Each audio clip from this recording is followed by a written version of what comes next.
Gente, vamos lá. A ideia de fazer esse curso, a gente está indo para a segunda edição, né, desse curso. Quando nós assistimos em 2021, né, tem 2 anos, que o pastor Reinaldo apresentou esse programa num circuito fechado, né, onde só tinha membros da Bet Venei, adventistas em geral. Tinha gente até de outros países, né, Carlos? Argentina, Uruguai aqui com a gente.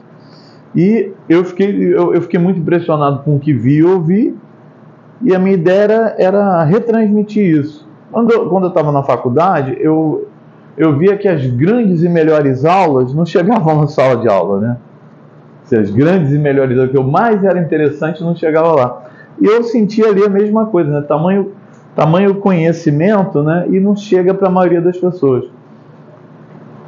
É triste quando a gente quer levar uma coisa que é muito boa, né? E as pessoas não vêm. Parece aquela parábola, né? Que você convida a pessoa para a festa e a pessoa rejeita, né? Você vai lá achar... Não vem com traje de galo. Não vem com traje de galo. E outros até desprezam, né? Vê tamanho conhecimento assim. E o que eu posso falar? É que muita coisa na Bet Venei transformou minha forma de ver a Bíblia, né? De entender, do entendimento da Bíblia. Eu acho que é um pouco do sentimento de vocês. A Michelle às vezes fala isso. Veja-se o entusiasmo que eu também senti, que ainda sinto, né? Você que gosta de estudar a Bíblia, entender a Bíblia, cavar mais fundo, né? Quem você que dá estudo bíblico, eu que dei estudo bíblico, você quer saber algo mais, né? Algo que te diferencie. E isso eu pude encontrar aqui. Nesse curso especificamente, vou botar aqui o celular da Kátia aqui para me ajudar na leitura aqui, só que equilibrar minhas anotações. E a ideia foi, eu preciso retransmitir isso, não pode ficar só para mim. Eu estou numa fase agora que eu estou pegando alguns livros que eu tenho e eu estou dando. Eu preciso fazer com que outra pessoa tenha aquele conhecimento que eu tive. Porque não adianta, o conhecimento ali parado na minha estante não tem a menor justificativa dele estar ali e ele não vai chegar ao conhecimento dos outros. Então, o ideal é que a gente consiga retransmitir esse conhecimento para as pessoas, né? Bom, o título que nós demos aqui, né, eu inventei sob a tutela do Carlos, as raízes do antissemitismo na cultura cristã. Mas o título original, que o pastor Reinaldo, eu vou falar dele daqui a pouco, o pastor Reinaldo Siqueira, é o antissemitismo e a lente a lente cristã tradicional. Um pouquinho diferente, né? Mas a gente pode também colocar algumas coisas nossas. Esse curso ele foi apresentado, administrado, produzido, pensado pelo pastor Reinaldo Siqueira. Quem é o pastor Reinaldo Siqueira? Está aqui o título.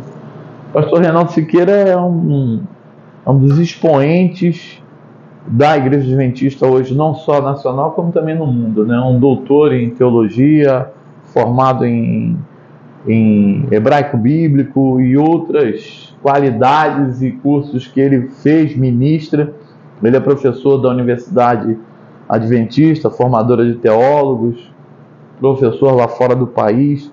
É uma grande figura de um tamanho conhecimento, e eu que pude conhecê-lo pessoalmente, foi lavar a louça junto comigo lá na Bet Venei, no outro auditório em Botafogo. Você é uma pessoa simples e gosta de sentar à mesa e conversar com as pessoas.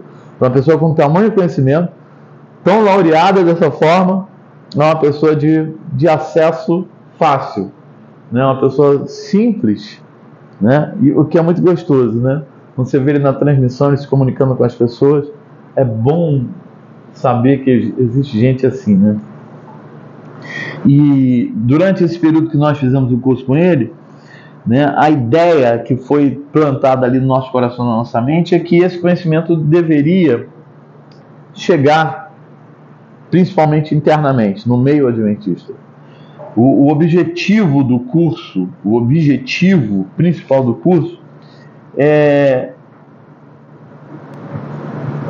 perceber como foi construída a ideia do antissemitismo dentro da cultura cristã. Como é que ele nasceu? Por que a gente age dessa forma? Quais são os primórdios disso? Como isso foi colocado na nossa mente, no nosso coração, e a gente reproduz isso. A gente ensina as crianças assim. A gente, quando dá estudo bíblico, a gente fala, quando chega ali naquele texto de Estevão, né, e as pessoas dizem o que dizem e reproduzem. Os pastores acabam falando isso. Mas isso não é uma questão só da Igreja Adventista, é da cultura cristã em geral. E nós, como adventistas, nós temos que ser honestos. É a palavra que o pastor Reinaldo fala. Nós temos que ser honestos. Isso também está no nosso meio e influenciou também o meio adventista. O meio adventista ele foi formado de religiões cristãs, né? E para chegar ao que é o adventismo. Então ela foi bastante influenciada com essa cultura. Qual o trabalho nosso? O nosso trabalho é desconstruir, levar as pessoas a entenderem, né? Compartilhar. Que pessoas? Pessoas do nosso conhecimento, do nosso relacionamento, da nossa proximidade, e servir a igreja quebrando essa corrente, né? Quebrando esse pensamento e trazendo a verdade como ela está escrita, como ela foi dita no passado. Trazer e fazer com que as pessoas entendam lá aquele momento histórico. Por que eu me apaixonei? Porque eu lidei com história ali, né? E nada melhor do que você pegando aquelas premissas, olhando, vendo a reminiscência ali, entendendo que as coisas não eram tão assim como as pessoas dizem que é hoje. E elas estabelecem uma forma de pensar e não era bem assim, né? Não era dessa forma, né? E a gente vai entender todo esse processo, né? E a ideia aqui é que a gente, como igreja, nosso trabalho é ajudar a igreja. Um momento, primeiro internamente e depois para fora. Esse assunto do antissemitismo na cultura cristã, ele é o mais impactante. É o mais impactante dentro da leitura. E o termo que a gente usa é o supersessionismo, é a teoria da substituição. O momento em que você substitui o judeu pela nova cultura, pelos cristãos, e esses são os herdeiros da nova fé. Então, é isso que a gente vai trabalhar aqui. Esse pensamento antijudaico que nasceu ali do ódio entre judeus, entre romanos e judeus, né? A gente vai tentar entender. Essa é a escola de interpretação bíblica mais tradicional. E aqui prevalece até os dias de hoje. Ficou para os nossos dias. Ela é reproduzida nas igrejas, esse ódio, né? Mas qual é a origem disso? Onde é que começou? Por que pensamos assim? São as perguntas que a gente vai tentar responder. Você estudar com o pastor Reinaldo e depois tentar reproduzir o que ele disse, você tem que fazer um trabalho de casa muito grande. Você tem que estudar o que ele disse e depois estudar o que ele disse para você estudar.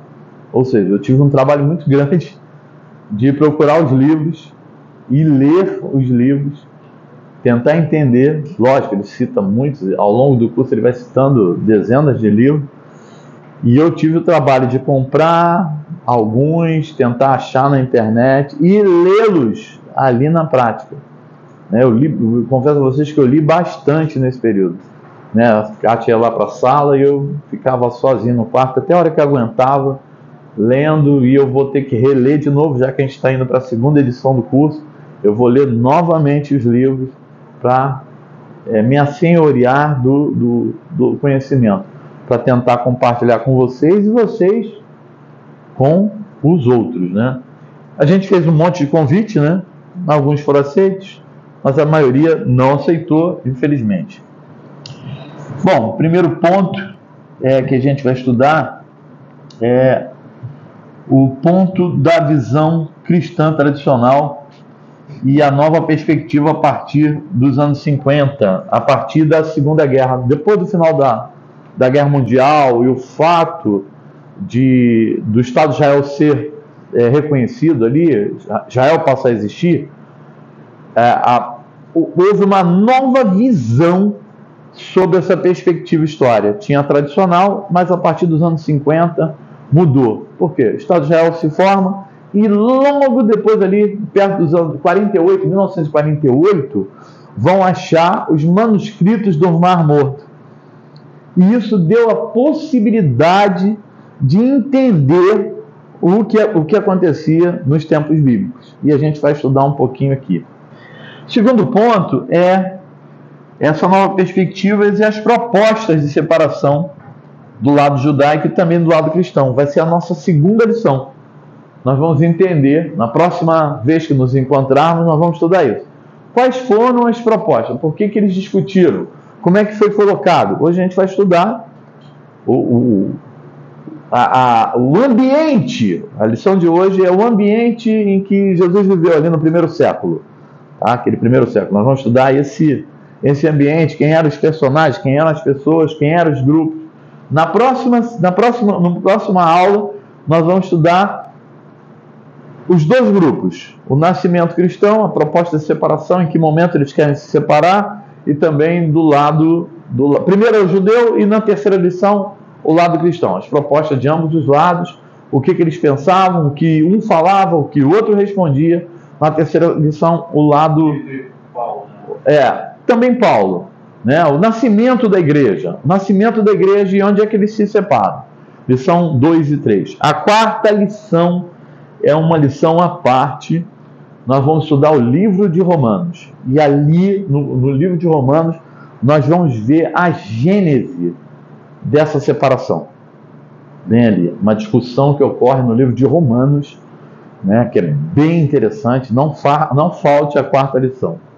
Se for cantar em outro lugar, venha para cá. Não falte a quarta lição. Ela é preponderante no entendimento do trabalho da Beth Benay para o mundo. Tem uma discussão profunda, de uma exegese profunda que nós precisamos fazer ali. Talvez seja a lição mais difícil que nós vamos estudar, a quarta lição. Na quinta lição, nós vamos estudar as novas perspectivas que vai durar, inclusive, para a sexta lição. Esse é o nosso trabalho. Segundo semestre, eu vou pedir que vocês olhem, nasceu no meu coração. Conversei com o Antônio, tinha conversado com o Cássio, depois eu conversei com o Antônio, depois eu conversei com o Carlos. Eu quero me testar, eu quero me desafiar. Nós queremos estudar o livro de Daniel, os 12 capítulos de Daniel. Eu conversei com o Antônio, ele botou fogo, mas não me ajudou não, sem vergonha. Mas conversei com o Carlos e também com o Cássio. Ele me deu um grande incentivo. Beleza, se vira. Muito obrigado, Antônio. A gente quer estudar o livro de Daniel. Segundo semestre, provavelmente nós vamos atravessar o ano com as lições, né? Então essa é a nossa proposta. Então, vamos para a lição de hoje, tá? Beleza? Tudo bem? Pode seguir? Alguma dúvida aí? Querem fazer pergunta? Façam perguntas fáceis. Oi? Quarta lição? Não vou falar. Não, eu deixei tá aí, o Carlos tem as datas aí. Não, é agora, maio. Final de maio, né, Carlos? A quarta lição. Não, a gente tem uma hoje e outra no dia 27. Depois maio, duas. Maio tem duas, acho que é 15 e 29. 29 de maio. Por aí, né, Carlos? Deixa eu olhar aqui. Ou 8 e 22, não tem. Deixa eu olhar aqui.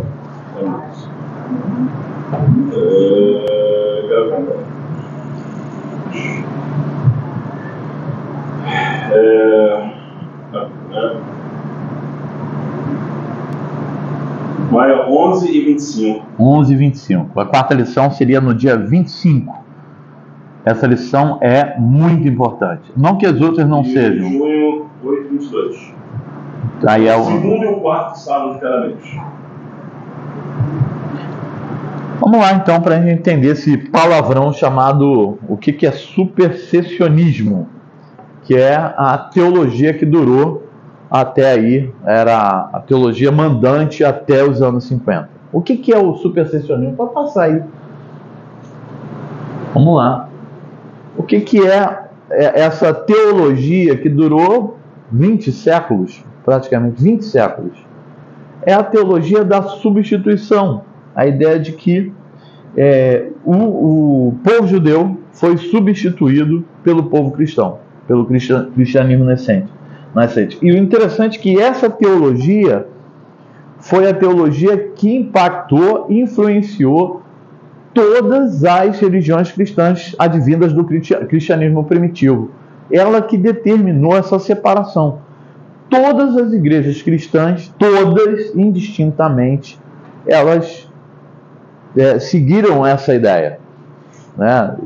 Ali, o ponto alto são outros textos que a gente vai analisar, mas o ponto alto é ali o apedrejamento de Estevão, né? Nós, adventistas, usamos bastante esse texto, né, para dizer que ali se cumpriu uma parte da profecia. Que nós somos do Israel espiritual. Israel espiritual, a partir das 2300 tardes, aquele pacto de uma semana, no final do pacto, né, no meio da semana e tal, e aí completa a semana, é apedreja, 3 anos e pouco, é o apedrejamento de Estevão. Então a gente usa muito esse texto, usamos em profecia, e ali é um ponto crucial para ter tido um racha. Deus teria rejeitado o povo de Israel, teriam rejeitado os judeus.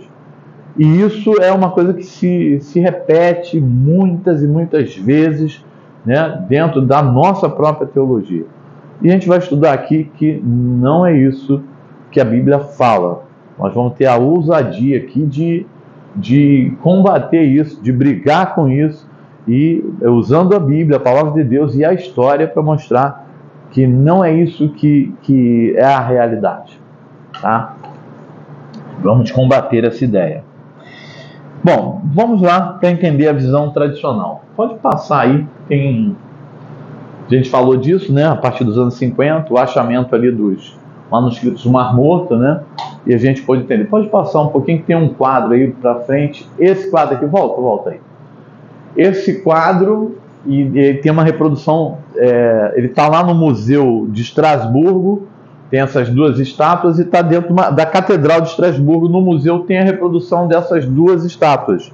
O que elas significam, o que elas simbolizam? A gente já vai usar a arte para entender.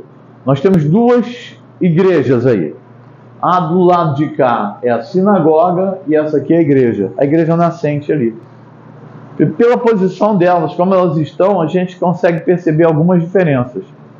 Vamos falar primeiro da direita, a sinagoga. Perceba que ela está com uma venda nos olhos, né? Ela está cabisbaixa, ela tem uma das tábuas da lei na mão, né? E ela tem um arco, uma flecha, uma lança, né? Que está quebrada, né? Ela está ali num movimento assim, um pouco, digamos assim, depressivo, né? Depressivo. E do outro lado nós temos a igreja. Observe como ela está. Está empoderada, né? Essa palavra é mais nova, né? Ela tem um gládio na mão, né? Ela tem um... o gládio, que é o que concedia poder, né? O que dava poder. Ou seja, ela concede poder. Ela tem um estandarte que vai ser levado, que era aquele... O estandarte é aquele arco de apresentação, as pessoas se mostram ali, né? E ela... Veja o que ela tem. Ela tem uma... O que ela tem na cabeça? Coroa, ela é uma rainha. E veja a posição dela. Ela tem uma posição de que forma? Como é que ela está? Altiva. Ela está olhando para onde? Para frente. Veja assim como a arte, né, a forma de contar histórias com a arte. Essas 2 estátuas, elas estão dentro do Museu de Estrasburgo, mas dentro da Catedral de Estrasburgo tem uma reprodução delas em tamanho grande, né? As pessoas podem olhar ali. Que contraposição nós vemos aqui, né? O que a gente pode tirar dessas informações? Tem outra coisa, ó. Tem uma aura na cabeça dela, aquele círculo ali, ó. Da santidade, né? Tem a santidade sobre ela. Está por trás dela, na verdade. Está por trás dela. Santidade, né? É uma aura de santidade dela ali, ó. Esse detalhe. Todos esses detalhes de uma imagem mostram o quê? Olha para a sinagoga. O que ela é? Está triste, está pobre, está quebrada, quebrou a lança, tá para baixo, né? Tá. O que você quer dizer com uma imagem dessa? Que ela está o quê? Ultrapassada. Ela cumpriu o seu papel e agora ela não tem mais função, não tem mais utilidade, né? Essa representa o Velho Testamento, o Antigo Testamento. Ela perdeu a sua validade, ela não tem mais funcionalidade, ela cumpriu o seu papel e agora ela está depressiva. Enquanto que a outra, a gente vê a igreja, o que ela tem? Ela está olhando para frente, ela está olhando, ela é universal, ela é universal, viu, cara? Ela é universal, ela é poder católica, é universal, ela é poderosa, ela olha para frente, ela é guerreira, ela é grande, ela é o quê? Ela é uma rainha. Quanto que uma imagem pode dizer, né? O Renan aqui, que é da juventude, né? Um dos poucos jovens que temos, quanto que uma imagem diz, né, Renan? Muito, né? Hoje a gente vive o tempo da imagem rápida, né? Da informação rápida. A Igreja Católica, ela usou para povos iletrados a imagem, a forma de você contar uma história com pouca coisa. O Alexandre, por exemplo, Alexandre, que foi um conquistador grego, foi o cara que avançou, tomou mais do que os outros, né? Alexandre, todas as cidades que ele montava lá, tinha o nome dele, Alexandria. E ele foi o cara da mídia do marketing, que ele mandava fazer imagens dele, moedas, estátuas, um culto à personalidade, porque a presença dele ali estava sendo sentida, né? Você vê como a imagem era representativa, né? Pois a própria igreja vai usar dessa ideia, né, para pregar, para a sua pregação evangelística. Interessante, né? Eu ia falar de bibliografia, mas eu vou deixar para falar de bibliografia no final, que eu tenho muita coisa para dizer. Eu trouxe alguns livros que eu vou recomendar e outros que eu vou dar para vocês pesquisarem, né? A gente contribuir um com o outro aqui com a leitura e todos lermos, na medida do possível, lermos. Seria bom até dobrar o papel aqui para a gente ler. Vai me ajudando aí, tá, Renan? Vamos lá, o que diz a visão tradicional? O que é isso? O judaísmo versus cristianismo. O que é a visão tradicional disso? O que essa visão está pensando? O que ela ensinou até agora? A primeira é a religião do antigo Israel. Pode andar, acho que você pode ir para frente. Aí. Eu consertei no meu, só não consertei ali, né? Não é etno, é o etno. É uma religião. Não reparem os erros de português que a gente vai fazendo e a gente vai consertando aqui ao vivo. Escrevendo. O que representava aquela imagem? Pode voltar ali só para mostrar as imagens. A gente volta lá na imagem. A gente estava falando das duas imagens, essas duas estátuas, elas estão no Museu de Estrasburgo e também reproduzidas dentro da Catedral de Estrasburgo, e elas têm uma funcionalidade. Essa representa a sinagoga e essa igreja. A gente falou algumas coisas que eu vou avançar, que a gente está gravando, então a gente vai botar para frente. A gente grava ao vivo e depois bota lá. A gente depois vai contribuir aí com onde que vai estar. Eu não sei ainda. Pode avançar. Vamos falar um pouco do que era a religião do antigo Israel, né? O que a mentalidade ou a teologia tradicional dizia sobre essa religião do antigo Israel? Primeiro, de que ela era nacionalista. Ela funcionava só para Israel. É a visão que eles estão dando, não é a minha opinião, a visão que eles tinham. Ela é nacionalista, baseada nas escrituras, e o seu grande líder é Moisés. Então o judaísmo é mosaico. Essa é a ideia que eles têm. É o profeta Moisés. A salvação, ela é pela lei. Então, se cumpriu o mandamento, da visão dele, né? Cumpriu o mandamento, então você fez ponto no céu, sexta, vai para o céu. Certo? Né? Ela é cultural, etnocultural, ela pertence ao mundo judaico. Tá? Ela foi dada no Sinai, né? Pertence a eles, e aqueles que estão próximos, a Judéia, Israel, o entorno de Jerusalém, ela é dada e cabe especificamente para eles. ela é do Antigo Testamento, é uma igreja nativa e a relação é a do Antigo Testamento. Veja como a visão tradicional enxerga, simplifica e torna ela simplória. Ela passa a ter uma não funcionalidade. Naquela imagem que a gente vê da sinagoga, que ela está com a venda nos olhos, ela está olhando para baixo, ela cumpriu o que a gente falou aqui minutos atrás, ela cumpriu a funcionalidade dela. Cumpriu o seu propósito. Cumpriu o seu propósito e agora ela não tem mais função. Você veja que algumas igrejas que nós conhecemos, elas não têm mais o Velho Testamento. E deploram o uso do Velho Testamento. E quando se abre, você vai ler um salmo, que funcionalidade tem? Existem livros que é só salmos, provérbios e Novo Testamento. Porque é poético. Ponto. Agora é salmo, agora não quero ir antes. Segundo a visão tradicional, ela foi rejeitada. Pode ligar aí se quiser. A gente abre a porta ali.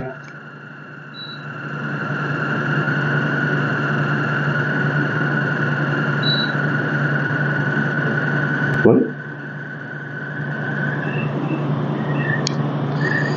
Segundo a visão tradicional cristã, que perdura, inclusive, ela não perdurou, ela existe ainda. Essa igreja, essa ideia da sinagoga, ela foi rejeitada por Deus. Deus a rejeitou, ela cumpriu o seu papel, mas ela vive um momento de cegueira espiritual. E qualquer um que se aproxime do judaísmo vai receber a maldição de Deus. Olha o que é dito. O pior é que isso é dito de púlpito, né? É dito de púlpito, isso é terrível. Tá? Eu tinha achado que o senhor tinha sido criado pela igreja, pela igreja em função de atacar. Eu achava que era feito esse discurso para isso, para que o ódio tivesse sido ser plantado mais fácil e ser espalhado mais fácil. Não, o ódio foi consequência, porque os gentios que se converteram tinham muitos problemas. Assim, no início do cristianismo, até quando era seita do caminho, acontecia que eles tinham problemas de relacionamento com os judeus que se convertiam à seita do caminho, ainda não tinha nome cristão, e os gentios que se convertiam. Então o que acontecia? Os judeus que se convertiam, eles às vezes queriam impor os hábitos judaicos deles para cima dos gentios. A gente vai falar nas próximas lições sobre isso. Não, foi bom. O que eu diria, eu ia responder de uma outra forma, Marcão. Então, claro. Isso começou a causar problemas e começou a se criar um ódio sobre o judaísmo a partir daí. Por exemplo, quando Paulo fala os fatos comem legumes, ele não está sendo contra o vegetarianismo. Entendeu? Tem muita gente que sabe explicar isso. Isso era um costume judaico que os judeus de Roma estavam querendo impor sobre os gentios. Porque o dia de leitura da Torá, que eram 2 dias, é uma coisinha, eles comiam carne que tinha que estar purificado, não tem nenhum vestido de morte dentro deles. Isso é quase uma crendice. E Paulo falou, ele está falando de questões espirituais. Esse era um dos problemas, de vários problemas que os judeus estavam causando sobre os gentios, mas eles eram uma congregação suave. É que não souberam, os judeus estavam impondo algumas coisas deles, os gentios não estavam querendo aceitar. E se criou um conflito. Eu ia por um outro caminho, mas a gente vai tratar esse assunto ao longo das 6 lições que nós vamos falar, nós vamos tocar nesse assunto. Mas eu queria te dizer, tem até um filme que eu acho bacana, foi um filme aí dos anos 90, né, quando quiseram reproduzir o que era o nazismo numa escola. Eu esqueci o nome desse filme, que um professor implanta aquilo. A Onda. Esse filme é incrível, né? É incrível, mas ele é ao mesmo tempo aterrorizante, né? Para você ver como é que nasce uma ideia e como ela é reproduzida e como ela é mantida através do tempo. Você pode fazer isso com uma verdade ou com uma mentira. Eu acho que com a mentira tem mais efeito. Não é que eu acho, é que você percebe que como ela vai sendo construída, né? Tem uma frase que é atribuída ao Goebbels, né? Que era o artífice da propaganda nazista, né? eu não sei se foi dita por ele, mas que muita gente reproduz como se fosse dele. Se for, acredito que seja dele, quando você conta uma mentira e conta ela várias vezes, que é uma arte da mídia, né? Da propaganda em si. Quem trabalha com propaganda sabe que você tem que reproduzir ela de várias formas, né?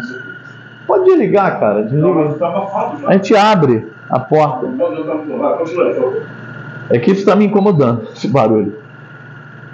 Você reproduz aquilo e vai dizendo aquilo, e ele vai se reproduzindo, e quando você vê, aquilo que foi dito se tornou uma verdade tal.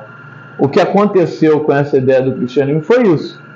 Você criou uma teologia por motivos que não só esse que o Carlos contou, mas por outros motivos também, e veio o afastamento. Mas isso eu não vou falar especificamente agora. A gente, ao longo desses 6 encontros, né, esse mais 5 encontros, a gente vai ver como essa ideia historicamente foi construída e o que se sucedeu ali, né? A gente vai fazer isso com calma, construindo essas bases, senão a gente apressa um ponto. A gente bota um tijolo antes de a gente colocar cimento, né? Para a gente construir isso legal na mente e depois você poder ler isso em particular, você sozinho, e você ter essa liberdade. Eu acho que isso é a parte bacana. Depois você vai estudar realmente e vai ver coisas que eu não vi, né? Isso que é o bacana, e você vai poder ter acesso à informação, né? Isso que a gente está falando aqui é um exemplo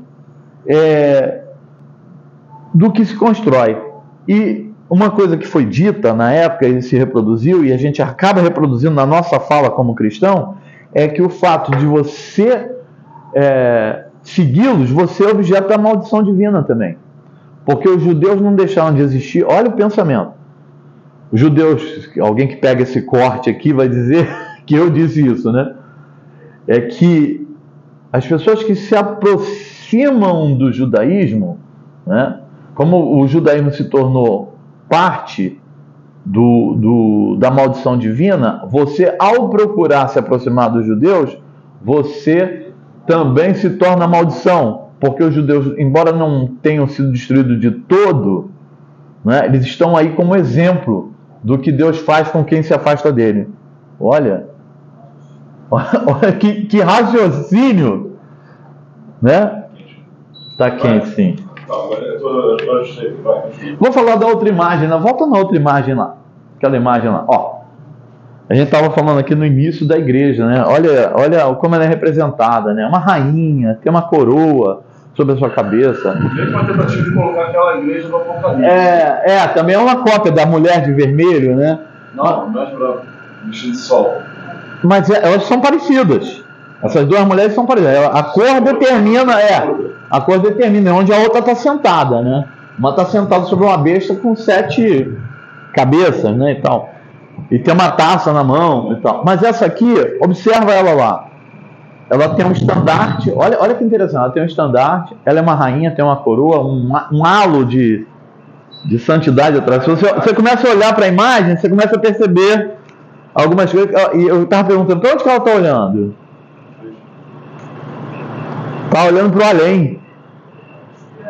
Enquanto a outra lá, a sinagoga, ela olhava para baixo só para a turma dela, essa está olhando de forma universal, está olhando em volta, ela está vendo tudo, ela está levando isso para frente, né? Então, esse é um dos diferenciais que a imagem vai te dar. Bom, como ela é entendida nessa visão tradicional? O cristianismo, a igreja, é a religião do Novo Israel. É a igreja do Novo Testamento. Ela é o Novo Testamento. É a nova Berite. É a nova aliança. Né? O fundador, quem é o fundador dessa igreja? Jesus. Jesus é o fundador. Não é na mentalidade católica. É a graça, salvação. A graça é o resultado da salvação pela fé. É isso que ela prega. Nos méritos do Messias. Olha que interessante. Tudo isso é verdade. é uma religião positiva, enquanto que a anterior é negativa, é a do não. Não matarás, não darás falso testemunho, não faça isso. Da maldição da lei. Da maldição e tal. Essa não, ela é positiva. Ela é agora o que a gente chama de Israel espiritual, ela é para todo mundo. Todos que aceitam pela fé. Olha, é o novo povo eleito, objeto da graça de Deus e bênçãos divinas. Cheio, e é um povo que é cheio do Espírito Santo. Olha que interessante. Passa a ser a religião no final do Império, a partir do século IV, depois de Constantino, e ela tem a sua primazia no século V, ela se torna a religião oficial do Estado e a religião para toda Roma. Não Roma o local, mas Roma onde ela estava. A Roma Urbi et Orbi, como está escrito lá quando você assiste aquela missa do Galo, né? Urbi, da cidade para o mundo. Então ela se tornou a igreja oficial e agora ela que ia ter a primazia de tudo, né? A partir ali do século IV. E o que a gente vê aqui, uma das influências que entrou na igreja cristã como um todo. Você tem uma que eles chamam, eles gostam de falar difícil, né? Eles gostam de falar difícil. Dicotomia, ó.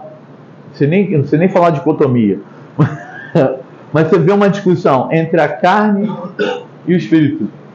Essa discussão que os gregos gostam, né? Essa discussão, ela é usada na imagem principal. O passado a carne, agora o espírito. E o espírito tem que vencer a carne, porque a carne ela está ultrapassada. Percebe como isso foi sendo plantado? Então, isso é a base do estudo que a gente vai ser a base que a gente vai discutir daqui para frente. Agora, eu preciso dizer uma coisa para você. Pode avançar aí. Vai acompanhando aí o que a gente foi fazendo. A gente foi fazendo, depois eu fui reescrevendo, né? É isso aí. A gente vai um pouquinho ali. Eu queria perguntar para vocês quantos judaísmos existem? O número de judeus do mundo mais um. Segundo eles, quatro. Porque entre eles, né, tem uma máxima entre os judeus que se tiver 2 na sala, tem no mínimo 3 opiniões.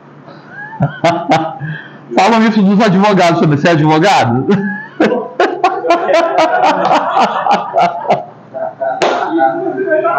Não falam isso?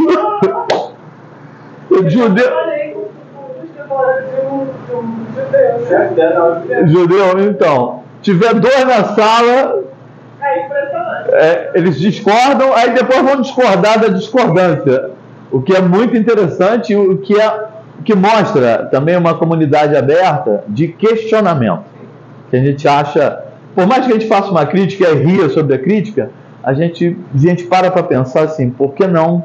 Porque a cabeça é todos mas exatamente. Vários caminhos, né? São várias possibilidades. E sabe o que é interessante? É que Deus gosta disso. Ele quer que ele vê, vim depois e o quê? O que diz o texto? Vamos sentar e conversar. Deus chama para discutir. Não, vem cá. Não vai para longe, não. Vem cá. Eu não consigo fazer diferente. Eu não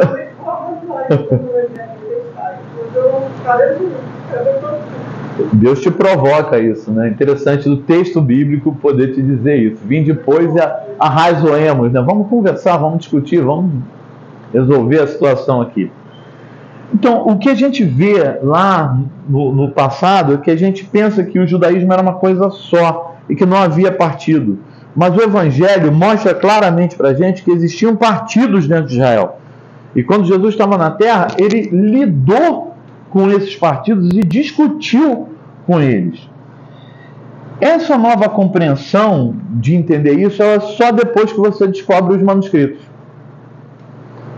Quando em 48 ele descobre que ele trabalha para comprar parte daqueles manuscritos e depois começarem as escavações ali naquela região onde estavam os essênios, né? Eu tive a oportunidade de fazer um pequeno curso com a Universidade Hebraica ali de 6 lições online, né? Paguei uma merrequinha. Um negocinho, né? Porque estudar lá é melhor online, né? Quem não tem dinheiro conta história.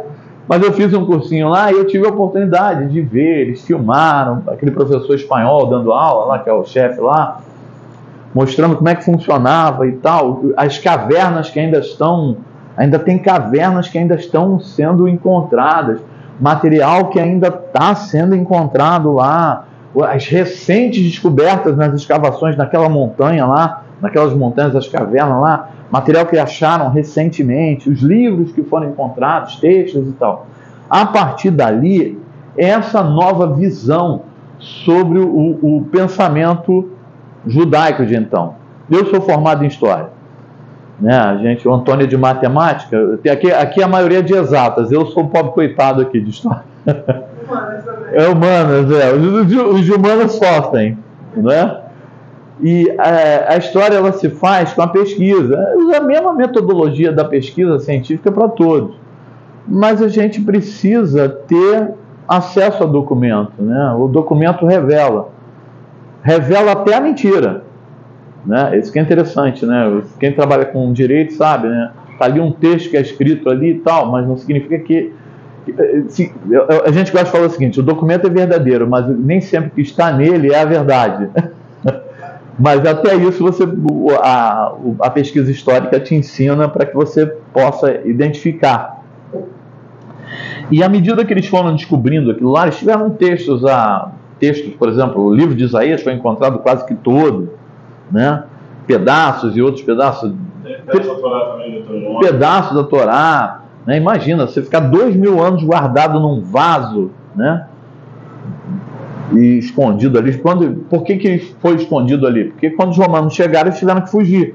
Então eles guardaram o que puderam. Né? Eu tive aqui foi no CCBB? Não, foi no Museu Histórico Nacional. No MHN. No MHN, você esteve lá também, né? Eles trouxeram algumas partes dessas, assim, de texto da Torá. Vocês não estão vendo a Torá estava aqui de manhã. A Torá ela é escrita em couro, né? Então a forma que você vai guardar ela pode ser preservada. Lógico, parte dela se perdeu num hebraico muito antigo, né? Não é o proto-hebraico, mas um hebraico antigo, né? Então, que foi preservado, pelo menos parte dela. E o que eles descobriram? O livro de Isaías, eles descobriram que ele é a integralidade do que temos de Isaías hoje. Olha que interessante. Você não tem nada foi perdido. E ao estudar os textos, eles viram que era a mesma Bíblia que nós usamos, né? Isso que é bacana, né? Aqueles copistas que passaram para frente escreveram o que você tem na sua mão num livro como você tem aqui agora, né? Nas traduções. Bom, o que a gente viu? Que o judaísmo ele tinha uma diversidade muito grande na terra de Israel e fora de Israel. E esse judaísmo ele tinha diversidade geográfico-cultural. Eu tive agora na Bet Benei de São Paulo e eu pude perceber, nós somos da Bet Benei, nós somos adventistas. Mas como é que eu me senti? Eu me senti como se eu fosse de outro país. Foi assim que eu me senti. Indo lá na capital, onde está a Bet Benei, vendo o culto, como é que funciona e tal. É tudo igual a gente, só que a gente é carioca, então o nosso jeito é diferente, né? E eu estava lá olhando para eles, nossa, eu canto essa música, eu vibro como eles vibram aqui, quando a Torá passa, eu beijo a Torá, eles beijam a Torá também, mas a gente é carioca, é como se eu fosse de outro lugar, e eu tivesse a gente é unido no pensamento, mas é diferente, não na forma do culto, mas o jeito, né?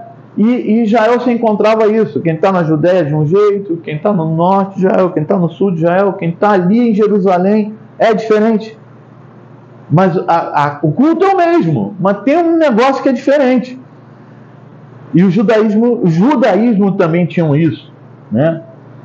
E no tempo de Jesus nós vamos encontrar ali os judeus da Judéia, da Galiléia, da diáspora. Os hebreus helenistas, está lá em Atos 6:1, você pode verificar lá, vou dar as referências. Os judeus de todas as nações, debaixo do céu, Atos 2, quando Pedro prega ali, eles estão ali, né, no Pentecostes, né, 50 dias ali após o Pêssego. Eram todos judeus de várias partes do mundo. De todo mundo, gente da Etiópia, Está lá, estava ali visitando. Logo depois você tem ali, logo na sequência do livro de Atos, né, Filipe é chamado para ir falar com um etíope, um representante da rainha de Candace, que é na Etiópia. Ele era descendente de Salomão. Descendente de Salomão. Né? Ele está ali, ele está a negócios ali, mas ele veio para a festa. Olha, o cara viajou muito.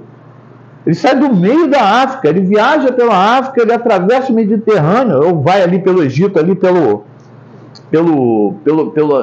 Sinai até chegar lá. Ele fez uma viagem grande de meses para ir para a festa da Páscoa e ficar até o Pentecostes. Ele só ia embora depois dessa festa. E o que parece é que ele está indo embora. Ele está voltando, mas o que ele está lendo que incomodou que ele viu ali? O que ele está lendo? O livro de Isaías.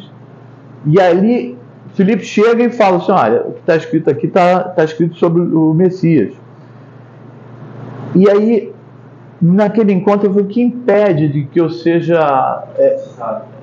a palavra não é batizado, que eu possa ser banhado na água.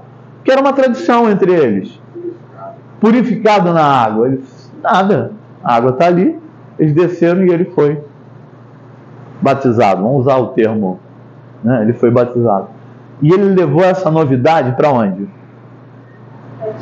Etiópia. Eu vi recentemente uma discussão interessante que o cristianismo foi levado para a África para escravizar os africanos. O cristianismo chegou antes dos brancos na África. Muito tempo antes. Chegou, e a visão de Deus que nós conhecemos, ela chegou pelo menos 600 anos, 500 anos antes de Cristo na África, principalmente na Etiópia. O judaísmo, a visão de Deus, né? Eu falei cristianismo, mas o cristianismo chega depois, né? Por quê? Chegou, quem é a primeira a ir lá? A rainha de Sabá, ela vai lá, né? O que ela vai fazer lá? Ela vai lá para ver Salomão. Ela disse, nossa, quando eu cheguei, nem tinha nossa, né? Que é Nossa Senhora. Está no nosso DNA, né? Você vê que a gente fala de coisas que a gente a gente está dentro da gente, né? E quando ela chega lá, ela fala, puxa vida, o que falaram, eu achava um exagero. Eu achava que era exagerado que falavam de Salomão, mas quando ela saiu lá, olha, é muito mais do que eu vi aqui. Muito mais do que eu vi aqui. 500 anos depois vai lá, aquele representante daquela localidade, e ele vai levar o que para casa agora? Olha, como Deus é bom, como Deus é perfeito. Ele foi e falou de Deus para aquele povo. O que você tem ao sul, lá embaixo? Religiões animistas, ali depois da Etiópia. E outras religiões ao norte, mas naquele local Deus mandou ali o seu representante. Só mandei a rainha de Sabá aqui. Agora eu vou mandar uma nova visão aqui. Olha que incrível, que coisa maravilhosa. E ali em Atos 2, 5, 8 a 11, você vê as nações da terra, as nações da diáspora que saíram na época foram enviadas ali no período de Israel como um todo, né, que foram para outros lugares, e depois quando são levados para a Babilônia. Esse povo se espalhou e eles estão retornando agora para as festas. E ali eles têm a oportunidade de ver Pedro pregar para todos eles. A gente pensa que o cristianismo foi uma ruptura com a religião judaica. Os primeiros cristãos são judeus. Os primeiros... foi batizado 2 anos depois de Jesus morrer. Bem depois, que é Cornélio, né?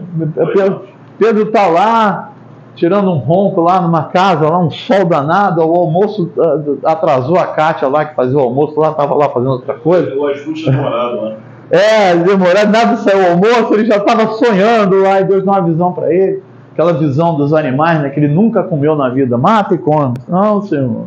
3 vezes aquela visão lá. Não, Senhor, nunca, jamais comi coisa comum ou imunda. Aí quando ele acaba de ter aquela visão, ele pula da cama e aí batem na porta 3 pessoas que são enviadas lá, e ele vai lá para Cornélio, enviado, e vai pregar para aqueles lá. Depois vai ter o primeiro concílio da igreja, né? ali Atos 15, 14, você vai ver que ele vai lá, ele vai ter que dar uma explicação por que ele foi pregar para aquele homem. Agora veja só, olha que coisa interessante.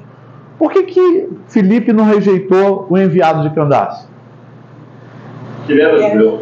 Ele era judeu. Ele era filho do casamento do Salomão com a rainha de Saul. E por que houve uma rejeição com Cornélio? Calma, que é muita informação. Porque ele era parte do povo que oprimia Israel. Então, você veja, a gente vai trabalhar isso, calma. A gente está jogando só uma semente aí na... Você vai falar dos dois? Oi? Você vai falar dos dois? Não, posso falar. Se você quiser tiver de qual, pode falar. Não vou abrir a Bíblia aqui. É importante entender que aquela época tinha judeus em várias partes do mundo já naquela época, porque eles já haviam passado pela primeira diáspora, que foi o cativeiro babilônico. Sim. A segunda diáspora foi lá do... Que a gente vai falar daqui a pouco. Mas vamos lá, no ano 70, a destruição do templo, isso vai ser falado depois. Então tem aqueles povos que estão citados lá, eu fui ver lá, tem os partos, medos, elamitas. Sabe onde é Parto e Elão? Hoje, sabe o que é hoje? É o Afeganistão. Você vê como é que estava longe, né? Tem gente de longe. Então, esses povos vão todos para Israel para celebrar as 3 festas de peregrinação. Tropeça, Páscoa, Pentecostes, Shavuot. Depois eles voltavam para o Sucote. Daria 6 meses. Então, você tem noção de onde está Israel, onde está o Afeganistão, e de onde as pessoas partiam para ir para a festa. E falando sobre os judeus organizados, João 17, em 2 gregos ali, estão conversando com Yeshua, que os judeus são judeus organizados. Exatamente, e os judeus são contra falar com eles lá, os discípulos eram contra. Esses judeus que queriam conhecer Yeshua? Aí João 17, eles conversam com ele, aqueles gregos são judeus. Como eu disse aí anteriormente, vou avançar um pouquinho. Como a gente pensa aí, a gente pensa que é um judaísmo só. Mas no tempo de Jesus, assim, eu acho que os evangelhos nos possibilitam entender o ambiente. Né? Tem uma pergunta no Fantástico: quem é fulano? Onde vive? O que eles comem? Eu acho essa é uma brincadeira. É o Globo Repórter que faz, né? Que eu acho interessante. E isso a gente encontra no Evangelho, porque ele vai citando algumas seitas, não no sentido negativo que a gente usa com seita. Acho que a palavra seita, ela tem uma raiz no original como heresia, da palavra que vai dar origem à heresia. Não, secta divisão. Sim, mas ela também fala de heresia. Mas não no sentido negativo que a gente põe, é porque é conhecida dessa forma. Que eram seitas judaicas que ali coexistiam com as opiniões diferentes. Sabe quantas são citadas? 24 seitas. 24 seitas. Algumas a gente conhece, outras a gente não conhece. A gente sabe da existência, mas a gente não conhece. A gente não sabe como elas eram. E eram 24 ramos do judaísmo. E isso é citado no Sinedrim, que é o Talmud de Jerusalém, na página 29c, né? Ele é citado dessas 24 ramos ou seitas, né? Talmud de Sinedrim 29c, tenta achar aí. Por favor. Vamos falar de algumas, vamos entrar no assunto de hoje. Algumas conhecidas, vamos lá. Vocês estão enxergando? Dá para enxergar aí? Dá para enxergar? Bom, vamos falar primeiro dos saduceus. Tira o óculos que é para enxergar. 29? 29C. Você pode pegar um copinho d'água? Pode ser do seu. Pode me dar o seu aí. Não, só tem 29A e 29B. Ele aparece com o C. Citação do Reinaldo Siqueira. Vê o B aí, então. Talmud de Jerusalém. Talmud, Sinedrim 29. Continua aí, depois você acha. Gente, quem são esse grupo aí? Geralmente a gente vê esses grupos aproximando de Jesus e tendo alguma discussão com ele. O que a gente vê ali? Jesus parece ser um mestre, né? Vamos aqui olhar, não com um olhar cristão, né? Vamos olhar com um olhar crítico. quem é esse mestre aí que fala com as pessoas e as pessoas vão até ele para discutir com ele? Os saduceus, eles parecem ser uma classe alta, né? E eles têm como parâmetro a lei, o templo, o tabernáculo ali. Mas qual a origem deles? A alta cúpula da família judaica, né? Sim. Mas qual é a origem deles?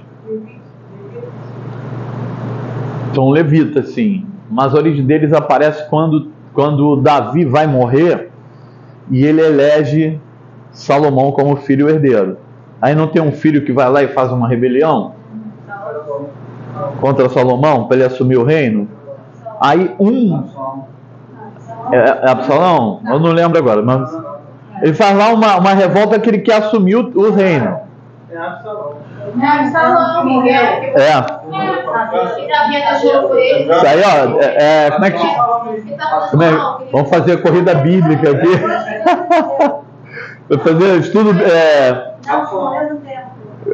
A corrida bíblica, né? Que tem que ficar lendo.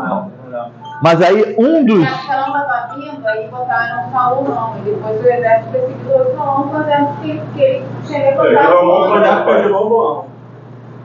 Roboão já é o filho de Salomão. Salomão. Quando Davi vai. Davi elege. Amon, Salão e Salomão, né? Depois vocês discutem. Antes eu vou perder o raciocínio. Mas é bom, eu gostei da briga aí. Mas aí tinha um sacerdote que apoiou isso, que é Zadok. Zadok foi lá e apoiou ele. Então, a partir dali, a linhagem de Zadok passou a ser a de sumo sacerdote, por ter apoiado Salomão. Então, os saduceus são descendentes de Zadok. E esse grupo aqui é um grupo que estava ali de alta classe. Amanhã, na visita ao museu, a gente vai perceber isso um pouco na cidade. Esse grupo é o primeiro a ser helenizado. Eles vão se helenizar. Por isso que eles são de uma alta classe, né? A gente vai perceber na cidade,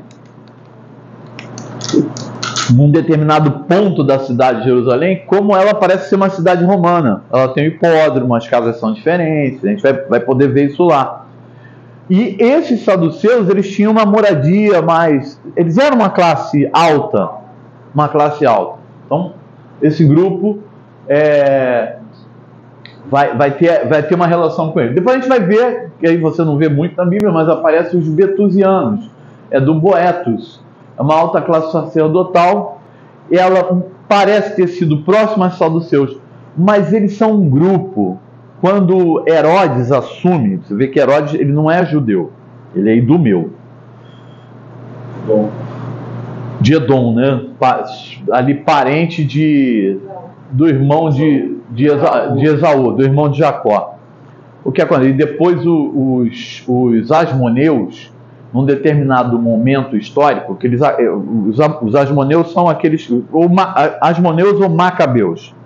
Por isso que a gente comemora aqui como? Hanukkah, que foi aquele período pequeno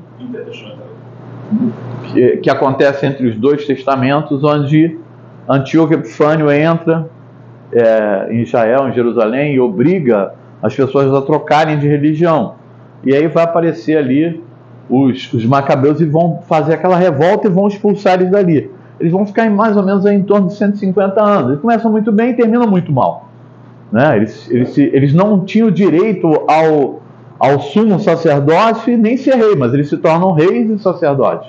No final do período, quando Herodes assume Israel, assume Jerusalém, a Judéia, como era chamada, né? Eles perdem esse poderio do sacerdócio e Boetus é que vai ser chamado a ser sacerdote, né?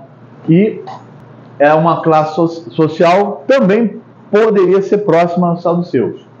E nós vamos ver uma outra classe social, uma outra visão, né, seita, que é mais conhecida da gente, é mais próxima da gente, como era também do povo. Eram os fariseus. O problema é que Jesus teve várias discussões com ele, e a gente o nome fariseu entrou para a história, para o nosso entendimento, sendo uma classe, né, de gente extremamente exigente, que cumpre, que é crítica da igreja ou crítica da membresia, né? Até o próprio Jesus fala, né, do fariseu e do publicano que vão ao templo, né? Você deve lembrar dessa parábola que Jesus conta, que ele fala: eu não sou como esse publicano. Quem era o publicano? Era aquele cara que era judeu, mas que cobrava impostos. Então ele é considerado maldito pelo povo, né? É isso que eu queria entender, agora já entendi. O fariseu, né, hoje quando você fala uma coisa negativa na igreja, em qualquer igreja, pejorativa, alguém que é muito exigente, que é chato e tal, ele é o quê? Ele é fariseu. Mas por incrível que pareça, essa era a classe mais próxima do povo. E ela que ensinava o povo os mandamentos ali. E aparentemente, você vê as discussões de Jesus com os fariseus, e o que se dá a entender que não foram só os fariseus, ou parte dos fariseus, que tramaram a sua morte. Mas, de qualquer maneira, eles tinham boas discussões com Jesus. E Jesus parece que gostava de estar ali respondendo. Tem uma coisa interessante nesse fato aí. A doutrina de Jesus foi agora mais próxima dos fariseus. Muito mais próxima. E eles é que falavam da Torá oral e da Torá escrita. Eles defendiam isso. Os saduceus eram partido político, eles não tinham interesse em religião. Mas considerados seita. Eles são considerados seita. Não tinham interesse em religião. Oi. Era essa classe que não acreditava na ressurreição? Os saduceus. Mas não porque eles não criam, pela influência que tiveram grega. Porque os gregos eles não creem. Né? Eu posso falar aqui um outro dia, né, das crenças, eu já falei outras vezes aqui nas lições, né, do pensamento antigo grego-romano. Né? Os romanos vão herdar um pouco do pensamento e da ideia de deidade dele, como eles adoravam os mortos, por exemplo. Eu já falei várias vezes aqui. Mas os saduceus vão, pela proximidade e por terem sido helenizados, acho que é a palavra, tentar... Que a ideia de helenização, ela é do Macedônio lá, do Alexandre, né? Alexandre, o que é o helenismo? É a junção do mundo ocidental com o mundo oriental. Foi o que ele conseguiu aproximar e construir. Mas o que eu diria é que Alexandre, ao formar as bibliotecas e ajudar os judeus nisso, foi um cara que ajudou a igreja como um todo a sua existência, a sua permanência, a levá-la para frente. A gente olha só negativamente, né? A gente olha para o romano, o romano é mão de ferro, é isso aqui. O romano construiu a estrada e fez com que o correio levasse as cartas de Paulo. As estradas facilitaram a viagem dele. A viagem dele, né? Você vê que a gente às vezes fala isso na igreja, mas a gente não tem a ideia do todo. Como a gente pensa assim, esses caras escravizaram, mataram e tal. Mas como é que Deus utilizou deles? O que Deus fez que utilizou esses caras? A gente não pensa assim, a gente não olha isso. No caso da helenização, era uma influência cultural grega que influenciou o próprio Império Romano. Sim. As divindades, todo mundo sabe, as divindades gregas são todas as mesmas de Roma. Entendeu? Júpiter e Zeus. Muda um pouco o nome ali. Dionísio. Entendeu? E não vai, né? Então, todas essas ideias eram trazidas da própria Grécia. A Grécia parou de ser, não tinha força política, mas teve a força cultural que dura até hoje.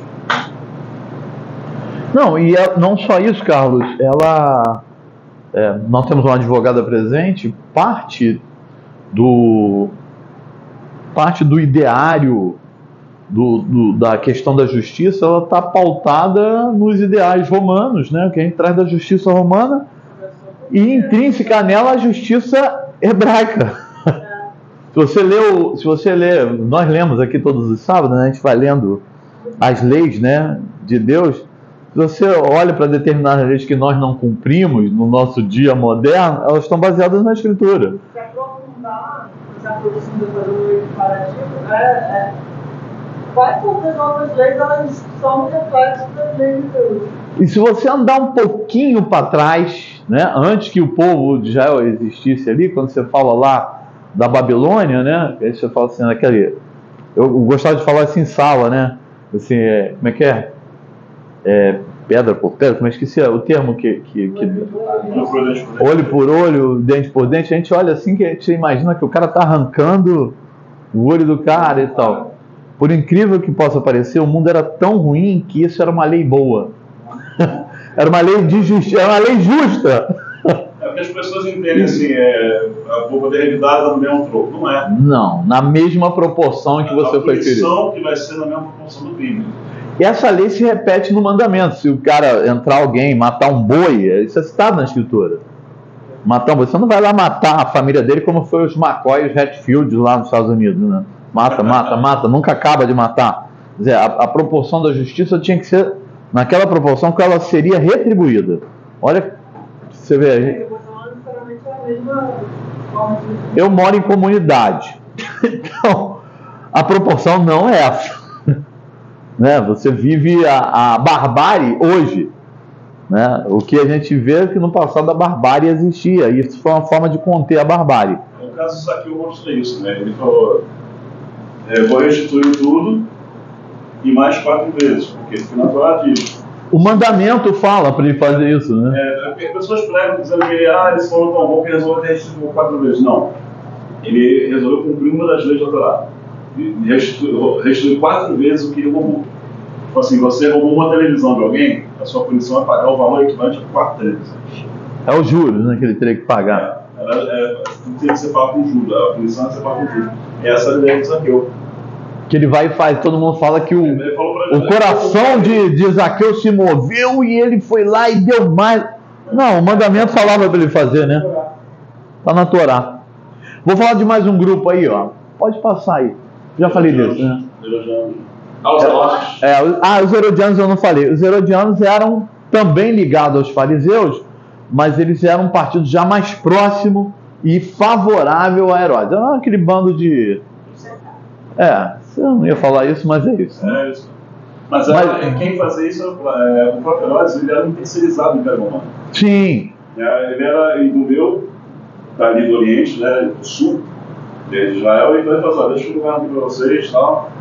Assim, se eu pudesse falar isso numa linguagem muito próxima, parece que ele comprou a franquia de Israel.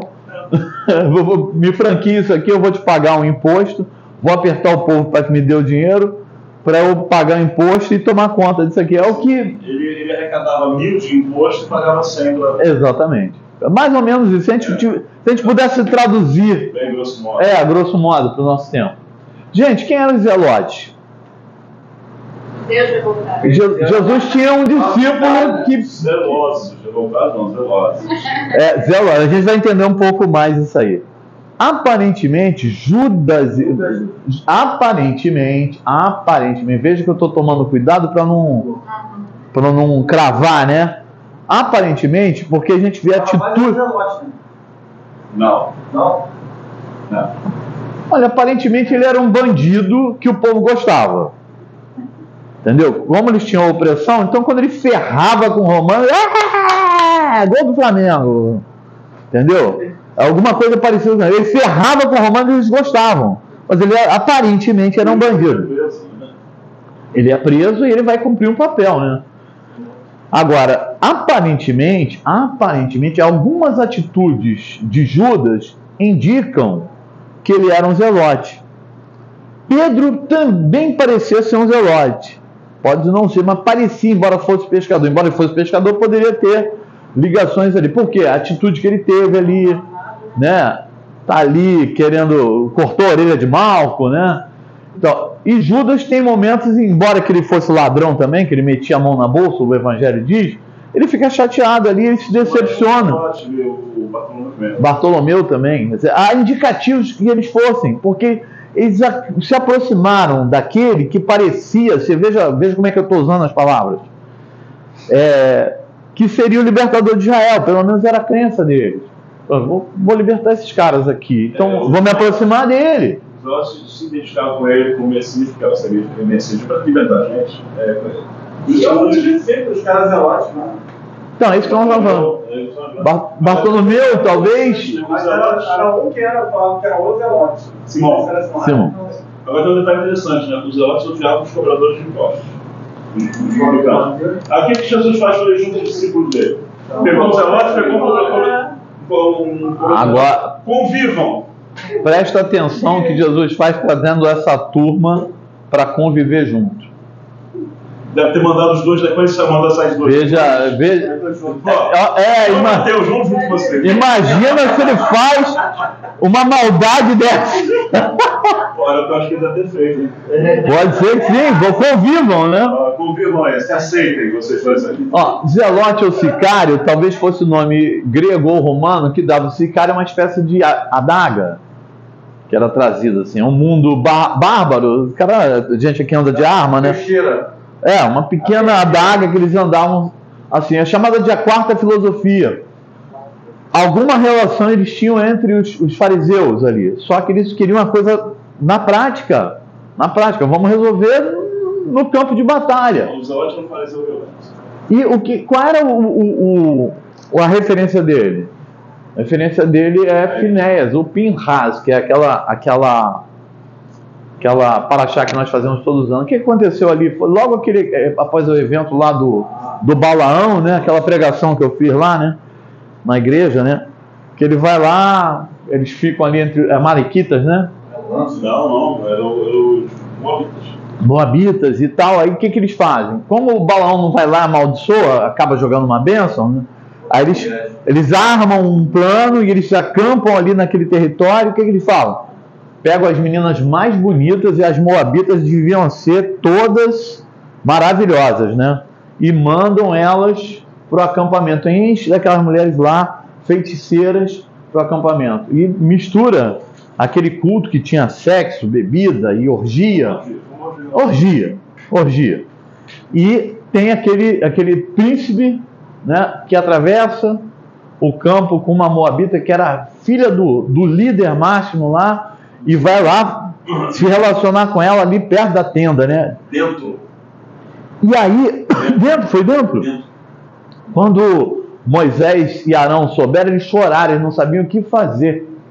E Finéias, que era um filho, né, que era neto de Arão, que tinha uma ligação com o sogro de Moisés, né? A mãe dele lá, o Arão casou com uma das mulheres ali de Midian, e ele não seria sacerdote. Ele não seria sacerdote, mas aí o Espírito tomou ele. A gente não sabe se ele é filho dos Aí ele pega uma lança de um soldado, o que ele faz? Eles estão lá em pleno ato sexual e atravessa os dois ficam espetados lá. A Bíblia tem um quadro da Bíblia, né? Que a praga tinha uma praga. A praga cessa na hora. Para de morrer gente. E aí há uma promessa para ele que ele teria o sacerdócio eterno agora sobre isso, né? Porque o sacerdote era até os 50 anos. Aí para ele foi um sacerdócio eterno para sempre, né? E ele é citado no livro de Josué. Você vê, né? Então assim, ele tomou aquilo com as próprias mãos. Vai fazer isso agora, né? Tá interessante. O sacerdote não podia estar envolvido com morte. E ele é marcado. Para ele foi aberta essa sessão. Foi marcado por isso. Foi marcado. É o zelo. Aí você vê muita gente na igreja com esse zelo, né? Cala a boca. Você quer? Não anda. A pessoa pensa que é isso. Não é isso. Mas eles queriam tomar o poder pela mão. E referenciam a Josué, Juízes, o Israel e, por último, os Macabeus, que o quadro de Macabeus, o pai Macabeus lá, ele vai lá, o cara que vai sacrificar lá, é um judeu que está sacrificando, ele vai lá e pega a espada e corta o cara. Um pouco dentro do templo. Um pouco dentro do templo. Olha que loucura. Ele vai lá e mata esse sacerdote e ali começa a revolta dos Macabeus. Venham que a gente vai contar essa história depois. Perto do Natal a gente conta. Tá? Perto do Natal, né? Calma. Nunca mais vão voltar aqui. Essa noite eles não dormem. Aquela imagem da espada atravessando. Nunca mais. Eu quero falar por último dos essênios. Esse grupo é um dos grupos muito interessantes. Muito interessante. Esse grupo é um grupo que vivia à parte, um grupo que, quando eu pude lá fazer o curso, né, tinham piscinas onde eles, depois dos estudos ou antes dos estudos, eles iam lá e se banhavam, que era o batismo, né? Se limpavam, fazia a purificação e tal. E era um grupo altamente crítico das outras seitas de Israel. Era o grupo mais crítico. E eles acreditavam que o Messias ia vir, que o Messias ia fazer todas as coisas ali que eles imaginavam. Só poderia ser pelo Messias. Criticavam o culto, como era o culto. A gente fala de culto, né? O serviço, como era feito. Havia uma crítica abundante. A gente pensa que eles escreveram um texto só sobre fé, mas existem verdadeiros tratados, né, encontrados ali. Inclusive livros apocalípticos. Um dos livros é citado, que é o livro de Enoque, que foi encontrado o livro de Enoque, que é um texto que não está na Escritura Sagrada, né, mas é um livro apocalíptico. Tem algumas profecias ali, né, que são muito estudadas. E outros livros. Judas cita. Judas. Mas eles também tinham versões próprias da Bíblia. Sim. Eles falsificavam o texto, era um perigo esses caras. Então, olha, qual é a referência deles, né? O templo. Eles acreditavam, isso que o apóstolo Paulo fala, também era parte da pregação deles. Eles acreditavam lá no templo, mas que o templo estava invalidado pela forma como era feito o serviço. Então, por isso que eles tinham que se purificar, porque eles eram o quê? O templo. Eles eram o templo. Interessante isso. Eles acreditavam numa reforma da religião e do templo. O cerimonial estava corrompido, eles precisavam trocar isso. E, por último, eu ia falar que era por último, os helenistas, o judaísmo da diáspora, que é citado lá em Atos, eu pensei que era os essênios, acabou que eu fiz uma anotação diferente aqui. Que eram os judeus espalhados pelo mundo. Todos esses se encontrando, dialogando, vivendo com o tempo de Jesus. Isso que a gente chama de judaísmos. Eles estavam presentes ali, convivendo, discutindo, se provocando. E ali é que vai nascer aquele que vai ser o Messias, que vai pregar para todos eles. No meio dessa salada, a gente fala na história, né, de caldo de nações, Jesus está ali no meio e vai pregar, né, a essência do Evangelho, a essência da Escritura. Vai tirar, né, vai ter, acho que é Isaías que fala, né, vai tornar a lei áurea, ela vai brilhar no meio desses caras. Caldeirão de ideologia, um Galileu veio para poder botar todo mundo no eixo. O último grupo, acho que está aí, está aqui. Movimentos apocalípticos. O que são esses grupos? Como é que a gente fala hoje que foi uma teologia que nasceu dentro da Igreja Católica a partir dos anos 70? Como é que chama? Carismáticos. Existiam grupos carismáticos no tempo de Jesus. Tem um momento que alguém vai lá e reclama com Jesus. Mas os caras ali estão curando, estão pregando. Vocês vão reclamar com Jesus. Você lembra do texto? Aí Jesus, não. Estão falando de mim. Existiam também grupos que pregavam, faziam unção, expulsavam demônios, faziam curas. Olha, está ali convivendo também. E nem sempre eles eram benquistos. Eu não sei se falava a língua, né? Mas era o mais próximo de uma religião carismática que a partir dos anos 70 o carismatismo entrou não só na Igreja Católica, mas se aprofundou nas igrejas pentecostais, né? Se você vê um culto da Igreja Pentecostal, eu estava vindo no carro cantando, eu gosto de falar cantando, acho que os assaltantes vão até embora, que eu canto muito mal, né? Aí estava cantando e de repente o cara começa a falar em língua. É estranho, né, para você, né? Você começa a aprender hebraico, se o cara não fala hebraico, esse cara vai falando o quê? Não é alguma coisa conhecida. Esse bicho maluco. E expulsa demônios, falei isso, né? O que eles usavam? O livro de Enoque, testamento de Abraão, né? Tudo isso estava nesse caldo, não só entre os essênios, mas também com esses grupos carismáticos. Expulsão de demônios. Opa, essa é dos nossos, mas aí quando ele continuou pegando, essa mensagem é muito dura. Entendendo os grupos, a gente vai entender como é que a nova visão vai se processar.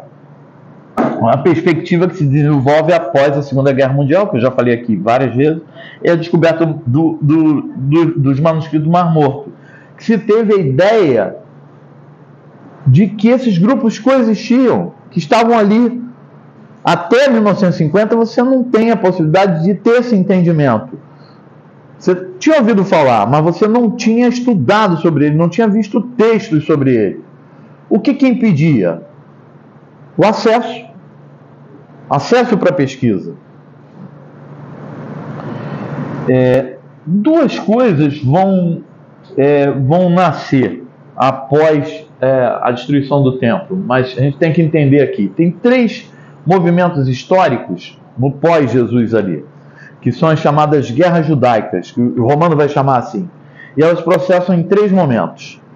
A mais conhecida delas é a que a gente fala que é a destruição de Jerusalém, que ela ocorre no ano 70. Mas ela começa em 66. E vocês estudaram aí na lição dessa semana, né? Estudaram aí na lição dessa semana. Que Nero morre e aí o que vai ser imperador é obrigado a voltar e recuar e os judeus fogem. Vocês devem ter estudado. Eu queria recomendar. Tem um detalhezinho, né? O Nero era o que era, mas quando ele existiu, ainda tinha alguma organização. Quando ele morreu, piorou a situação. Então, ele se suicida, inclusive. O que acontece? Tem grandes pessoas muito perderá. Pois é, né? Pois é. Mas os loucos é que dirigem, né? O que a gente percebe é isso. Essa guerra que a gente fala que termina no ano 70, ela culmina com a destruição do templo, mas ela termina espalhando o povo. Mas ela dura de 66 até 73 Anno Domini, ou era comum, né, que eles gostam de falar agora, moderna, era comum. A outra guerra, ela não acontece em Israel. Ela começa em Alexandria, lá no Egito, ela chega até a Turquia, e ela do ano 113 até o ano 117, são pequenas revoltas que vão se espalhando, começa ali na África, e vai se espalhando ali no Oriente, subindo até a Turquia, e ela termina no ano 117, ela é culminada no ano 117. Na árabe, né, que começou um levante, né, uma localidade, eles conseguiram derrubar o governante, Mas essa específica é por judeus, né, que eles estão se revoltando contra Roma. Se fosse, né, em vários lugares aconteceu ao mesmo tempo uma sucessão de revoltas. Depois os chamados povos bárbaros vão entender que é assim que se derruba o romano, né? Você vai vendo a queda de Roma, ela acontece de modo progressivo com ataques diferentes.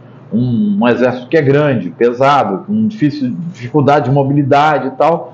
Eles entendem que a guerra de guerrilha, hoje se faz isso, né? Já é atacado toda hora com guerrilha. Vai lá um cara, esfaqueia um cara e tal. O que acontece? O Israel, com aqueles revoltosos, atuam com forma de guerrilha, não com um exército de frente a frente, que eles não tinham condição de lutar.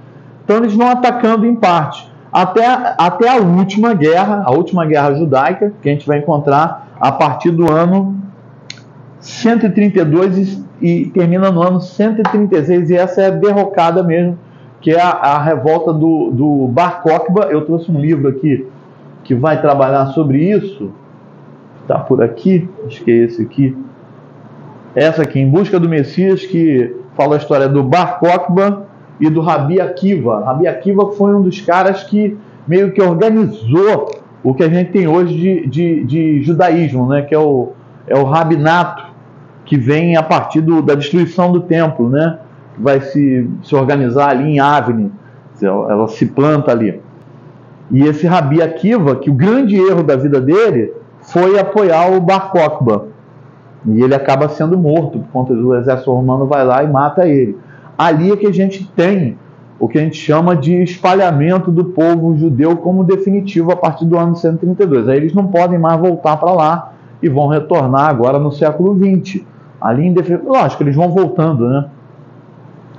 Mas ali é a derrocada, porque foi a grande revolta, né? Foi a grande revolta, terminando com Massada. Se você já viu a história de Massada, que eles se matam, né? Que eles constroem, eles pegam. Massada é uma casa de verão de Herodes, né? Eles vão lá e tomam aquele local e passam a morar ali. Só que era intransponível, você tinha que subir uma escarpada que não tinham como. Os romanos, bom, só tem um jeito de chegar lá. Vamos fazer bomba, não tinha bomba. Vamos construir, vamos aterrar. Constrói uma rampa, vamos construindo até chegar lá. Quando eles percebem que eles vão morrer, né? Eles se matam uns aos outros, que sobrou uma mulher e uma criança só para contar a história, que se esconderam para contar a história, né? Massada é assim uma história terrível, né? Que é uma mancha, né? Na história judaica. E ali tem uma mudança que ocorre no judaísmo rabínico, com a expulsão, eles vão sendo expulsos, que é a implantação da sinagoga, e agora em definitivo. Ela já tinha começado no período em que eles estavam no cativeiro babilônico. Você lembra que tem um momento em que Daniel ele vai orar na janela, né? Não é que ele vai para a janela, ele vai olhar para o Oriente, né? O Oriente está aqui, exatamente aqui, em direção a Jerusalém. E ali ele não tinha sacrifício, não podia ter sacrifício, não tinha como sacrificar, mas ele orava em que horário? No horário do sacrifício. É o que eles chamam de Avodá Halel. E aí isso passou a ser o que eles chamam de sacrifício do coração. Então eles iam várias vezes, às vezes da oração, eles iam lá, ajoelhavam e oravam para lá, e oravam para o retorno a Jerusalém, né? E aí a sinagoga passou a ser esse centro de relacionamento com a oração do sacrifício.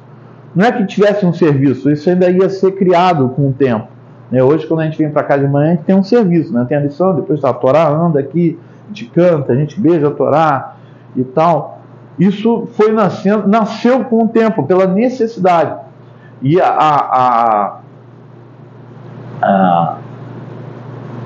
o culto, a gente chama de culto, não é culto, né?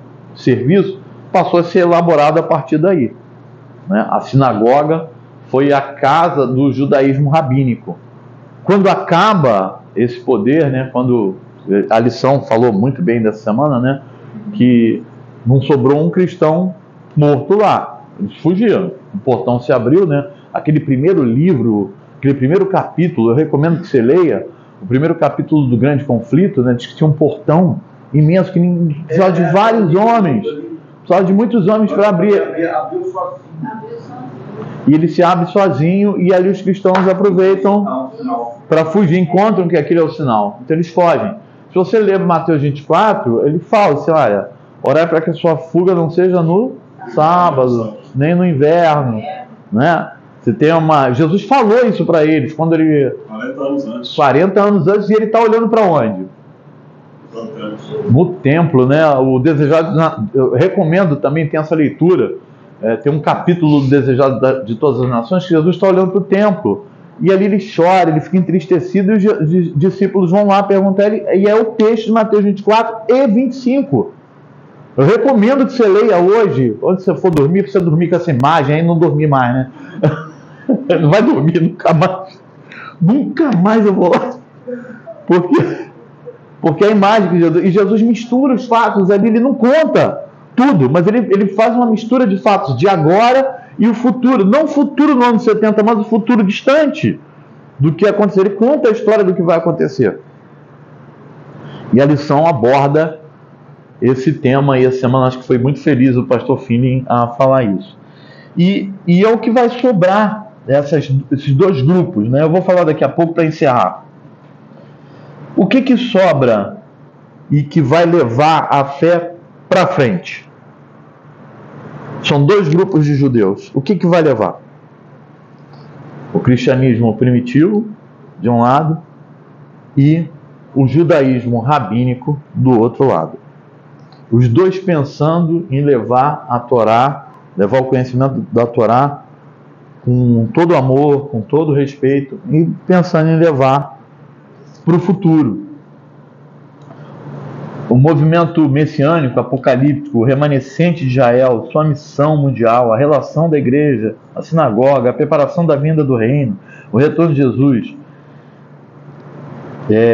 a fala dos primeiros cristãos sendo judeus, o fato de Paulo frequentar a sinagoga, mostra que existia uma relação muito próxima entre os dois grupos. A gente diz que não, mas eles eram muito próximos. Os cristãos têm a sua primeira casa como uma sinagoga, eles não desassociam dela. É o tempo, e nas próximas lições a gente vai entender por que eles vão se separar. A gente vai entender isso nas próximas 5 lições.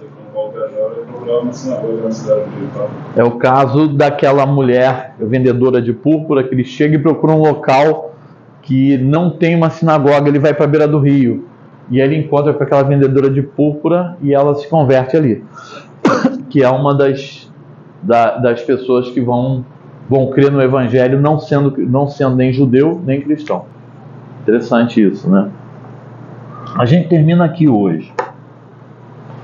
A gente vai parar por aqui. Porque é muito cansativo mesmo.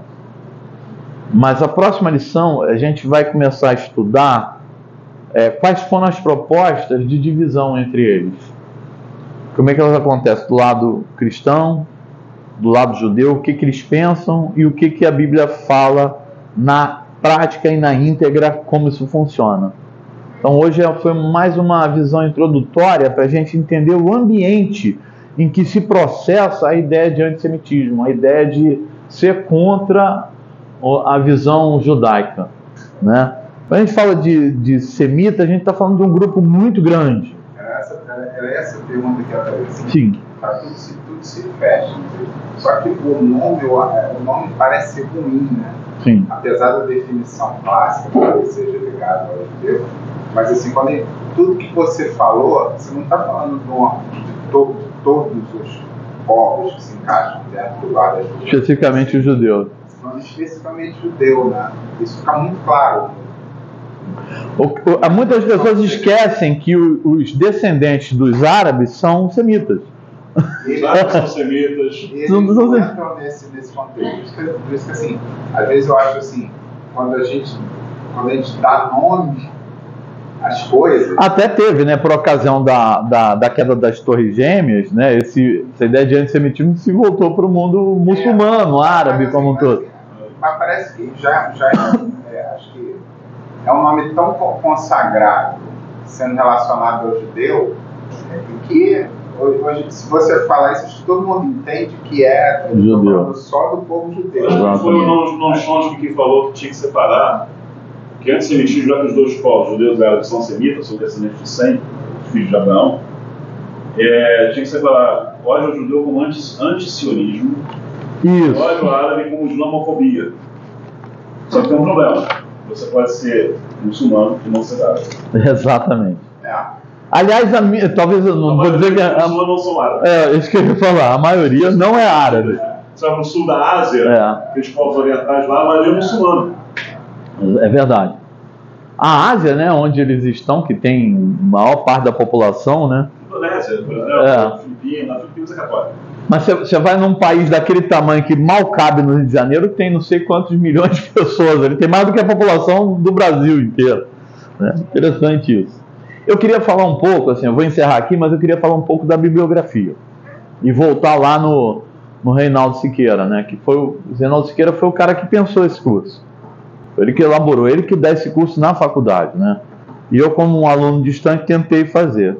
E eu vou voltar ao início, né? O que eu tentei fazer? Ler o que ele mandou. Eu fiquei doido, né? O que você vai ler em pouco tempo para cobrir? A Kátia que teve paciência lá comigo, né? Eu tenho a misericórdia, né? Vai lá fazer a janta, não briga comigo, não manda eu lavar o banheiro, para eu poder ler. Mandar ela mandou, mas eu que não fui. Mas o livro que eu não consegui, eu consegui em PDF, e outros eu não consegui. Mas eu vou dar aqui alguns que eu queria que você procurasse. Tem alguns aqui que eu consegui comprar, que ele cita. Esses 3 em particular, tá? Esse aqui você precisa ter primeiro um estômago para entender, porque o judeu, ela faz uma reunião de escritores judeus falando sobre a ideia do cristianismo e a relação dela com o judaísmo. Alguns dos textos não são legais de ler, assim. Você é muito cristão raiz, né? Em algum momento você vai ficar meio chateado. Mas é assim. Mas é uma discussão, é uma opinião que você tem que entender. No caso da história católica, que é Paulo. Paulo também. E aqui, esses são dos Gesavermes, que eles tratam do mesmo assunto. Vai ampliando um pouquinho o assunto. Alguns eu estou lendo, alguns já estou no caminho há mais tempo, outros eu deixei a leitura. Eu vou passar para os livros para vocês verem, né? Passo aí para vocês verem. Eu andei comprando aí pela internet, aí fui conseguindo em sebo. Esse aqui eu comprei, eu comprei mais recente naquelas bancas. Aqui, Carlos, que eu ganhei lá na Betfair. Esse aqui é esse livro. Bacana, né? Esse aqui eu comprei naquelas banquinhas que vendem em shopping, né? Aquelas de R$10, achei um tesourinho por R$10. Eu sempre gosto de ir dar uma futucada. E a Clara, às vezes, minha filha que não está aqui, está lá na reunião. Aqui, Antônio, mostra aí. Né? Alguns eu anoto, outros não anoto. O primeiro livro que eu li antes de vir para cá, que eu nem sabia que eu ia vir aqui trabalhar aqui com vocês um dia, foi isso aqui que me chamou a atenção. Eu tenho ele há muito tempo, né? É da Casa Publicadora, que é um judeu que se torna cristão, né? Que é deixa eu ver o nome dele aqui. Samuel Slorovic Jacobson. Difícil falar esse nome.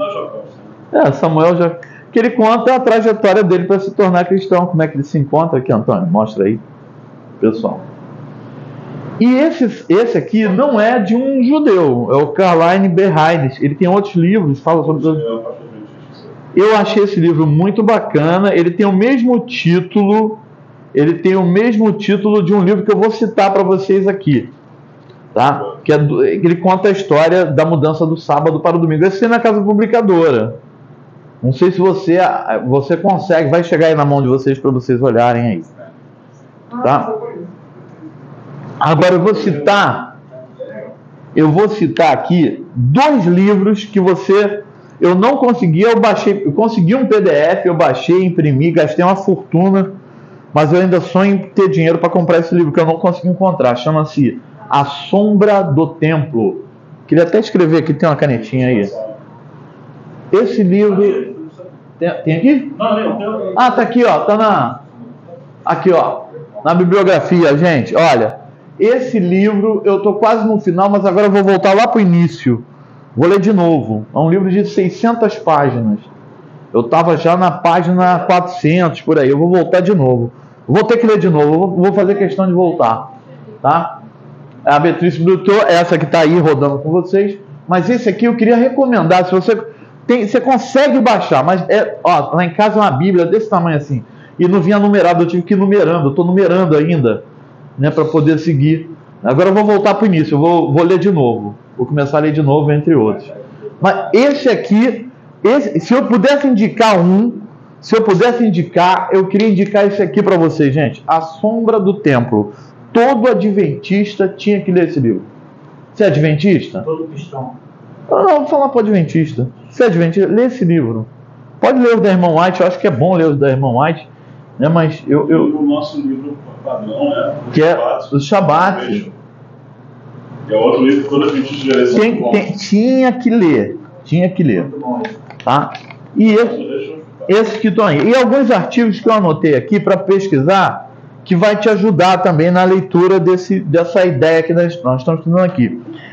Tem um livro, um artigo chamado, para você anotar aí, As Origens do Antissemitismo. Eu não sei o autor, tá? Mas você vai achar As Origens do Antissemitismo.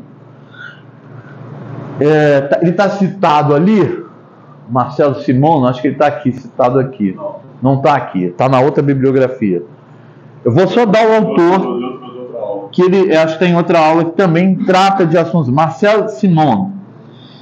E um que tem, eu não sei se tem na casa publicadora, Carlos, que é o livro do Samuel Bacchiocchi, tem o mesmo título do livro aí, do sábado para o domingo. Que é a tese isso que eu queria falar, exatamente. É o primeiro, olha só, preste atenção, é o primeiro não católico a defender uma tese na Pontifícia Universidade Católica de Roma e ser laureado no Vaticano, de Roma, Vaticano. Ser laureado com um doutorado, reconhecido e aplaudido por todos. Papa Paulo VI. Por todos. E ele defendeu que tese? A mudança do sábado para o domingo. Usando o cara, só o documento da Igreja Católica. E usando os documentos dele. O cara não é pouco brabo, não. O cara é muito brabo. E ele, eu não sei se ele está vivo ainda. Ele... Não, já faleceu. Já faleceu? Tem um livro que eu tenho lá em casa dele que é Qual a Roupa Certa. Ele é um livro muito bacana que fala sobre vestimenta na igreja. Então ele conta a história da vestimenta. Um livro pequeno, mas esse livro aqui, quem achar primeiro, divide, pelo amor do Pai, que a gente precisa ter. Livro tem que ser compartilhado, conhecimento não pode ficar sem... Precisa. Do sábado para o domingo, Samuel Bacchiocchi.